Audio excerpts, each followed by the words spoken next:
मिश्रा भक्ति मार्ग में आप सभी श्रद्धालुओं का बहुत बहुत स्वागत है। भक्तों, आपको सुनकर आश्चर्य होगा कि कोई भी व्यक्ति इंद्र बन सकता है, तो आप कैसे इंद्र बन सकते हैं, यही बात आज के वीडियो में मैं बतलाने जा रहा हूं। इंद्र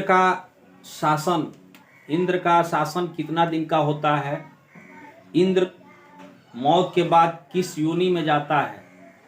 आप जानते हैं कि इंद्र देवताओं का मालिक होता है, स्वर्ग का राजा होता है। तो इंद्र कैसे आदमी बनता है? देखिए, काल ब्रह्म की साधना करके कोई भी साधक इंद्र बन सकता है, इंद्र पदवी को धारण कर सकता है। चूंकि इंद्र स्वर्ग का राजा होता है, सभी देवताओं का मालिक होता है, इसलिए इसे देवराज भी कहते हैं। अब प्रश्न उठता है कि इंद्र का पद कैसे प्राप्त किया जाए। तो अगर आप अधिक उग्र तपस्या करते हैं इंद्र पद के लिए, या कोई भी तपस्या करते हैं, उग्र तप करते हैं, तथा 4000 किलोग्राम गाय या भैंस के घी का प्रयोग करके एक धर्म यज्ञ करते हैं, तथा इसी प्रकार के 100 निर्विघ्न यज्ञ करते हैं, लेकिन यज्ञ में किसी प्रकार की बाधा नहीं आनी चाहिए। अगर यज्ञ में किसी प्रकार की बाधा आती है तो वह यज्ञ फिर से दोबारा करनी पड़ती है। अगर उस तरह से करते हैं तो आपका वो जो यज्ञ जो है विध्वंस हो जाता है।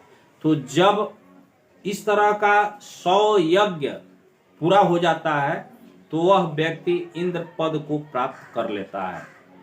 अब प्रश्न है कि इंद्र का पद कितने वर्षों का होता है, कितने दिन का शासन उनका होता है। तो देखिए, इंद्र का पद 72 चौकड़ी अर्थात 72 चतुर्युग तक होता है। चतुर्युग का मतलब समझ रहे हैं, सतयुग, द्वापर, त्रेता, कलयुग। त्रेता सतयुग, त्रेता, द्वापर, कलयुग। तो इस तरह से 4 युग होते हैं। 4 युग का टोटल समय मिलाकर के 43,20,000 वर्ष होता है। इसी को चतुर्युग का समय कहते हैं। तो 43,20,000 वर्ष समय तक एक इंद्र जो है शासन कर सकता है। यानी एक इंद्र का कुल समय 72 चतुर्युग का होता है।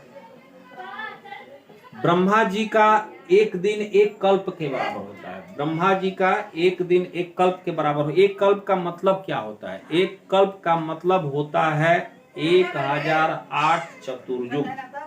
1008 चतुर्युग।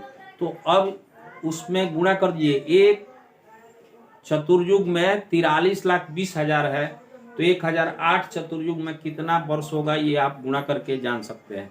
इतने समय में 14 इंद्र पद जो है विस्थापित होते हैं, यानी 14 इंद्र पद बनते हैं।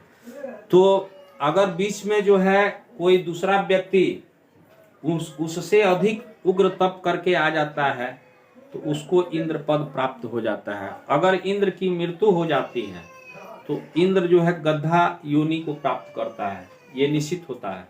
क्योंकि इंद्र जो है अपने पद पर रहते हुए बहुत अभिमानी और घमंडी होता है, ये आप सभी जानते हैं। तो ये हमारा एपिसोड कैसा लगा आप कमेंट बॉक्स में जरूर लिखिएगा।